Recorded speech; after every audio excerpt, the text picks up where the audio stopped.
Welcome back to పద్దు express. ఇదేంటో తెలుసా? మెంతిపొడి అండి. మెంతిపొడి వల్ల చాలా ఉపయోగాలు ఉన్నాయి. చేసుకోవడం కూడా చాలా ఈజీ. మెంతులు చూసారా? ఒక ప్యాన్ తీసుకొని ఆయిల్ ఏం లేకుండా కూడా డ్రైగా ఫ్రై చేసుకోవాలన్నమాట. మరి ఎక్కువగా ఫ్రై చేయకూడదు. ఎక్కువ ఫ్రై చేస్తే చేదు వస్తాయి. రోజు ఒక అర స్పూను మన గొంతులో వేసుకొని నీళ్ళు పోసుకున్నామంటే, లేదంటే అలా మింగలేని వాళ్ళు నీళ్ళల్లో కలుపుకొని తాగితే నీళ్ళలో యాంటీ ఆక్సిడెంట్స్ ఉంటాయి. అలాగే షుగర్ కంట్రోల్ చేయడానికి కానీ, మనకి జీర్ణశక్తి ఇంప్రూవ్ అవ్వటానికి కానీ, అలాగే కొలెస్ట్రాల్ తగ్గించడానికి కూడా చాలా మంచిదండి ఈ మెంతి పొడి అనేది.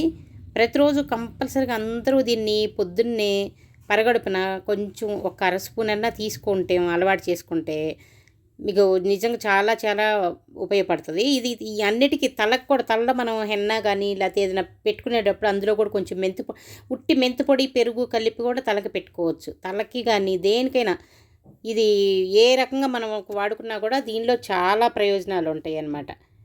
చూసారా? దీన్ని చేసుకోవడం కూడా చాలా ఈజీ. ఇలా డ్రైగా రోస్ట్ చేసేసుకొని పౌడర్ చేసుకోవటమే. చూడండి, ఇలా ఒక హాఫ్ స్పూను ఇలా పొద్దున్నే ఇలా గొంతులో వేసేసుకొని, ఏముంది అంగిట్లో వేసేసుకొని వెంటనే నీళ్ళు పోసేసుకుంటే ఈజీగా మింగేసేయచ్చు అనమాట. ఇలా చేయలేని వాళ్ళు దీన్ని ఎలా చేసుకోవాలి చూడండి. ఒక చిన్న గ్లాస్ తీసుకొని, మన కాఫీ తాగే చిన్న గ్లాసులు ఉంటాయి కదా, దానిలో ఒక హాఫ్ స్పూన్ ఇలా వేసేసుకొని దానిలో కొంచెం నీళ్లు పోసుకోవాలి. నీళ్ళు పోసుకొని స్పూన్తో కలుపుకొని, నేనైతే డైరెక్ట్గా గొంతులో వేసుకొని నీళ్ళు పోసుకుంటాను. మా వారు అలా మింగలేక ఇగో ఇలా గ్లాస్లో పోసుకుంటారనమాట. ఇలా గ్లాస్లో పోసుకొని కొంచెం నీళ్లు పోసుకొని దీన్ని ఇలా కలబెట్టుకొని, చూసారా?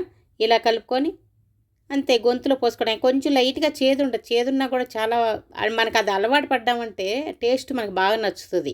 నాకైతే ఇష్టం అవుతుందండి. రోజు చాలా ఇష్టంగానే తాగుతాను ఇది. చూసారా? ఇలాగ గొంతులో పోసేసుకోవటమే. అడుగును కొంచెం ఏదైనా ఉంటే ఇంకొక చుక్క పోసుకోవడం. ఎలా ఉంది? నచ్చిందా? లైక్ చేయండి.